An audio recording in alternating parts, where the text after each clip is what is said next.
Le harcèlement scolaire, c'est des mots, des gestes, des regards qui brisent chaque jour des vies.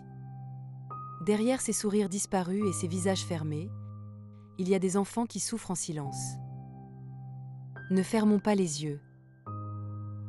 Je m'appelle Elian Potier, je suis président de l'association Urgence Harcèlement et depuis quelques jours coprésident de l'association Faire Face qui lutte contre le harcèlement à l'école. Le but de cette association, ça va être de pouvoir sensibiliser un maximum de jeunes partout en France. En France, c'est près de 2 enfants par classe qui sont victimes d'harcèlement, un peu moins d'1 million d'enfants victimes d'harcèlement.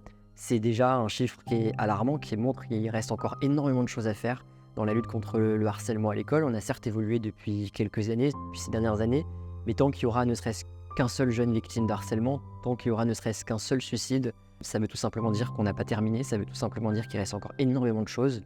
Et c'est pour ça que c'est important d'avoir pu rencontrer les fameux CMJ de Oui, parce que grâce à eux, ils vont pouvoir mettre concrètement en place des actions dans leur établissement, pouvoir en parler à leurs camarades et donc pouvoir en faire de la sensibilisation. Parce que dès l'instant qu'ils en parlent ne serait-ce qu'une seule fois, ça fait des échanges dans la cour de récréation, en classe, avec même le prof.